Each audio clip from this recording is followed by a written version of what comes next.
Assalamualaikum warahmatullahi wabarakatuh. Salam sejahtera bagi kita semua. Sebelumnya perkenalkan, nama saya Alvin, NIM 2018 11287. Di sini saya akan mempresentasikan modul 4 yang dimana di sini sebagai tugas akhir atau tugas besar dari praktikum mikroprosesor. Oke, di sini saya akan mempresentasikan dengan judul percabangan dan perulangan pada mikroprosesor. Oke, kita mulai saja. Nah, mikroprosesor adalah sebuah chip atau IC yang bekerja dengan program. Nah, fungsi dari mikroprosesor ini adalah sebagai pengontrol atau pengolah utama dalam suatu rangkaian elektronik.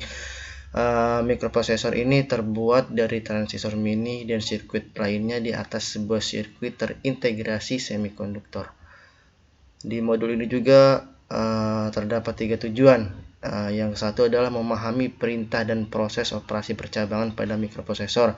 Tujuan yang kedua adalah dapat melakukan operasi percabangan JMP, JE, JNE, JA, dan JB. Dan tujuan yang ketiga adalah memahami perintah dan proses perulangan pada mikroprosesor, dapat melakukan operasi perulangan loop. Di modul ini juga terdapat alat dan bahan, yaitu komputer dan aplikasi EMU8086. Di sini juga ada teori modul, yaitu label. Mikroprosesor dalam mengoperasikan perintah-perintah yang diberikan pada dirinya dengan menggunakan assembly. Akan membaca perintah-perintah tersebut secara terstruktur dari atas ke bawah. Masing-masing perintah tersebut tercatat pada alamat offset register yang berbeda-beda. Label pada bahasa pemrograman assembly merupakan sebuah penanda pada source code, di mana label ini akan mencatat alamat offset register pada label tersebut.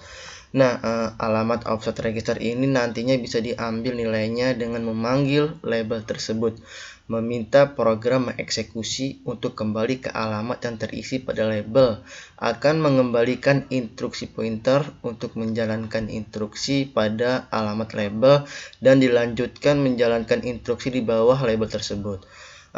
Di sini juga terdapat 2 tipe label pada bahasa assembly, yaitu label simbolik dan label nomor. Kemudian di sini juga ada percabangan. Percabangan pada mikroprosesor ini menjadi bagian yang sangat penting karena dapat menyederhanakan program dari mikroprosesor dan menambah fleksibel atau kegunaan dari mikroprosesor. Seperti yang sudah dipelajari sebelumnya, bahwa mikroprosesor akan mengeksekusi isi dari perintah pada indeks pointer, dan indeks pointer akan merujuk ke indeks pointer di bawahnya. Percabangan pada mikroprosesor dilakukan dengan cara merubah alamat dari indeks pointer ke alamat yang diinginkan. Hal ini juga membuat percabangan pada mikroprosesor disebut sebagai lompatan. Selanjutnya di sini ada percabangan tidak bersyarat.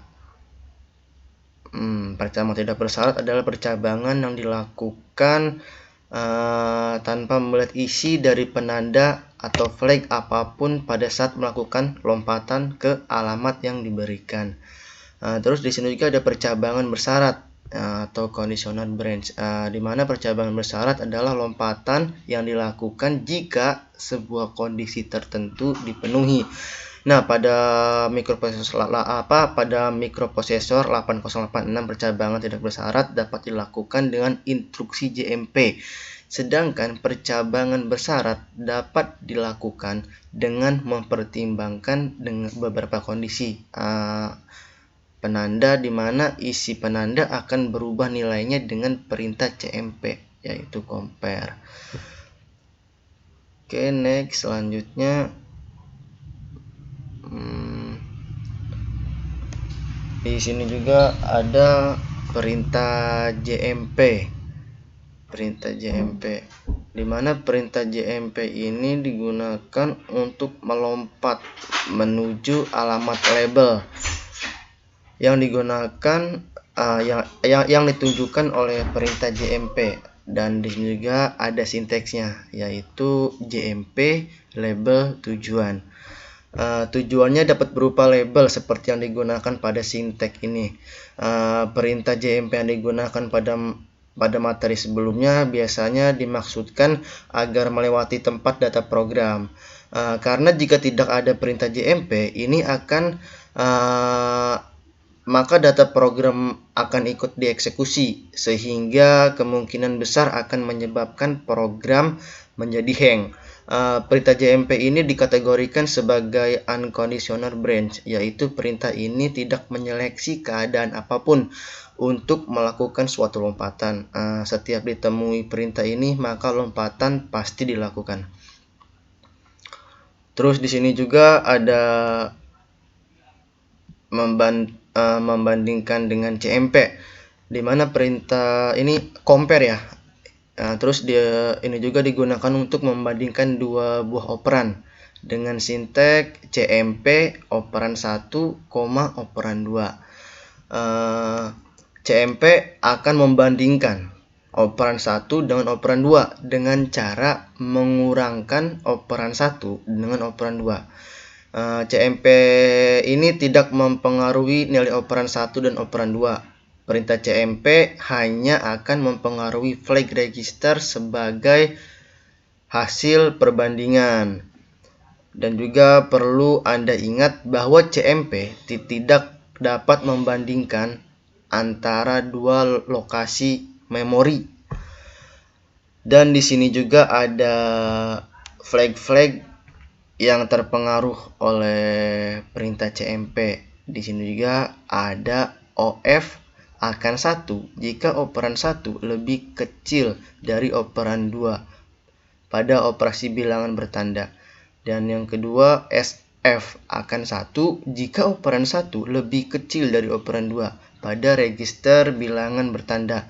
Dan yang ketiga, ZF akan 1 jika operan 1 nilainya sama dengan operan 2. Kemudian yang keempat, ada CF akan 1 jika operan 1 lebih kecil dari operan 2 pada operasi bilangan tidak bertanda.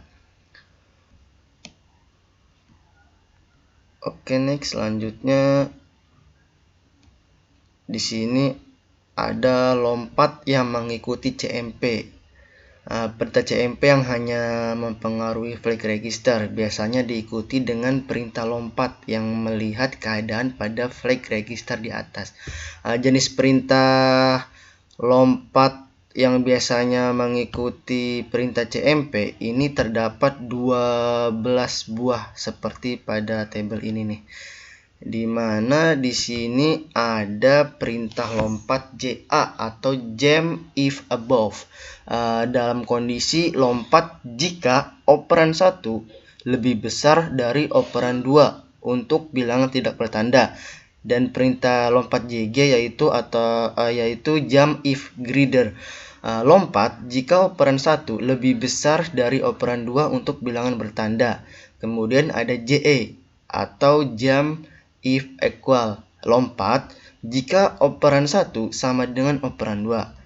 Selanjutnya JNE atau jump if not equal, dalam kondisi lompat jika operan 1 tidak sama dengan operan 2. Kemudian ada JB atau jump if below, dalam kondisi lompat jika operan 1 lebih kecil dari operan 2 untuk bilangan tidak bertanda. Kemudian ada JL atau jump if less, dalam kondisi lompat jika operan 1 lebih kecil dari operan 2 untuk bilangan bertanda. Kemudian ada JBE atau jump if below or equal, dalam kondisi lompat jika operan 1 lebih kecil sama dengan dari operan 2 untuk bilangan tidak bertanda. Kemudian ada JLE atau jump if less or equal, dalam kondisi lompat jika operan 1 lebih kecil sama dengan operan 2 untuk bilangan bertanda. Kemudian ada JAE atau jump if above or equal. Dalam kondisi lompat, jika operan 1 lebih besar sama dengan operan 2 untuk bilangan tidak bertanda. Kemudian yang terakhir ada JGE, yaitu jam if greater or equal. Kondisi lompat jika operan 1 lebih besar sama dengan operan 2 untuk bilangan bertanda. Nah, pada tabel ini dapat Anda lihat bahwa terdapat dua operasi berbeda, yaitu operasi bilangan bertanda dan tidak bertanda. Bilangan bertanda adalah bilangan yang akan membedakan bilangan negatif dan positif, misalnya 37 dan min 37. Sedangkan bilangan tidak bertanda adalah bilangan yang tidak akan membedakan positif dan negatif. Jadi angka min 1 untuk operasi bilangan bertanda akan dianggap FFH pada bilangan tidak bertanda. Oke, next. Di sini juga ada contoh program perintah percabangan, di mana di sini ada mode small titik kode org 100h tdata jmp proses. Nah, di sini juga ada bilangan A db67 dan bilangan B db66, dan di sini juga ada kalimat lebih db. Nah, di tdata jmp proses ini terdapat sebuah lompatan yang dimana ini tidak bersyarat, yang otomatis program ini akan melompat ke proses. Nah, di sini ada move AL bilangan A, di mana di sini untuk memasukkan bilangan A pada AL, memasukkan bilangan A pada AL. Kemudian di sini ada CMP AL bilangan B. Nah, di sini untuk membandingkan AL bilangan A dengan bilangan B. Di sini juga ada JB A kecil. Di sini juga ada JE sama, dan juga ada JA A besar, jam exit. Nah, di mana di sini itu bilangan A lebih besar dari bilangan B. Nah, maka otomatis yang akan keluar di program ini yaitu bilangan A lebih besar daripada bilangan B. Nah, bila program ini dijalankan maka akan tampak pada layar seperti itu. Dan juga bisa menggantikan nilai pada variabel bilangan A dan bilangan B untuk melihat hasil yang akan ditampilkan pada layar. Nah, nih ada catatan penting yang harus diperhatikan pada lompat bersyarat adalah bahwa jangkauan dari lompat bersyarat tidak sama dengan lompat tanpa syarat. Lompat bersyarat hanya dapat melompat menuju label yang berjarak minus 128 sampai plus 127 byte dari tempat lompatan. Oke, next. Di sini juga ada perulangan.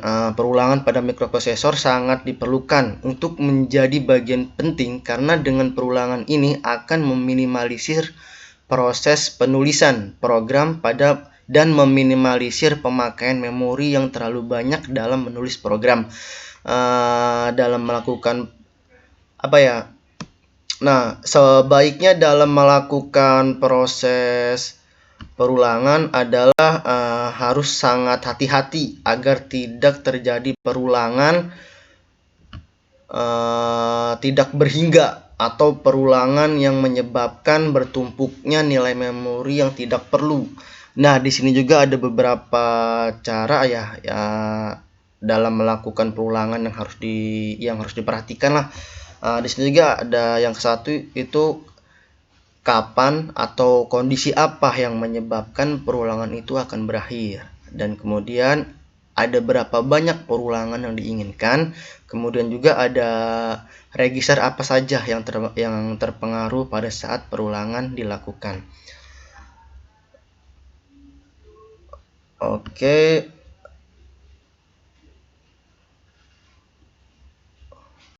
Jadi perulangan ini juga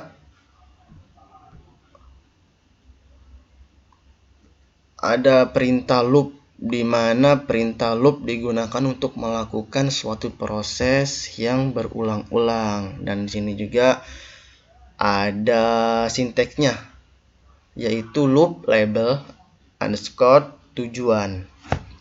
Nah, label tujuan. Nah, di sini juga ada contoh programnya. Ada contoh programnya yaitu .modesmall.code org 100h move cx, 3. Nah, di move cx, 3 ini dia itu menunjukkan banyaknya pengulangan yang dilakukan. Terus di sini juga ada move ah, 01h. Terus int 21h di mana tempat terjadinya pengulangan, dan loop ulang ini untuk lompat ke label ulang, exit dan kembali ke DOS. Nah, di mana di move cx ini itu melambangkan berarti gitu tuh. Berarti dia itu mengulang 3 kali. Banyaknya pengulangan 3 kali. Terus di setiap pengulangan yang terjadi, maka nilai 3 ini akan dikurangin 1 gitu. Nah, jadi setiap pengulangan yang terjadi maka akan dikurangi 1. Nah, sampai nilainya cx-nya ini nilainya 0, di situ program akan mulai mengalami berhenti gitu tuh. Nah, seperti pada contoh program ini nih gitu tuh. Maka interupsi 21h service 01h meminta masukan dari keyboard, yaitu akan dihasilkan sebanyak 3 kali. Nah, sesuai dengan nilai cx gitulah tentunya. Terus perlu diperhatikan bahwa jangan sampai ada menaruh cx ke dalam proses loop, karena hal ini akan menyebabkan nilai cx di set terus sehingga proses looping tidak bisa berhenti.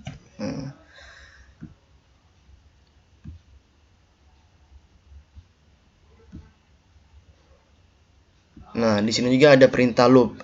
Perintah loop ini mirip dengan perintah JMP, hanya saja perintah loop adalah lompatan yang memperhatikan nilai register CX pada saat proses perulangan dengan perintah loop.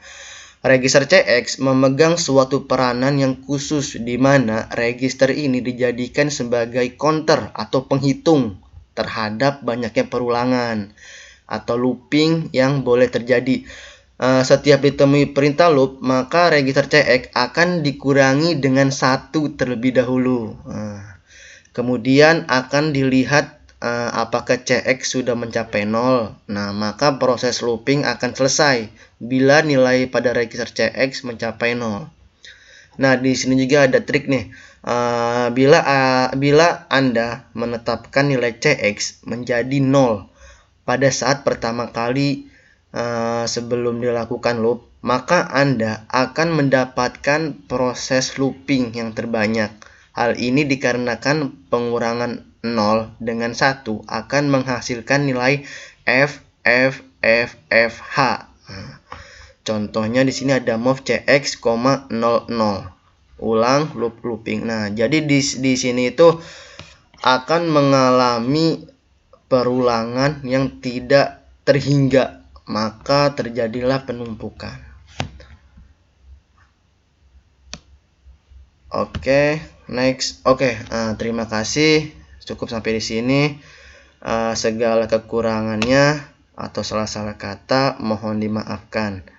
Sekian dari saya. Assalamualaikum warahmatullahi wabarakatuh.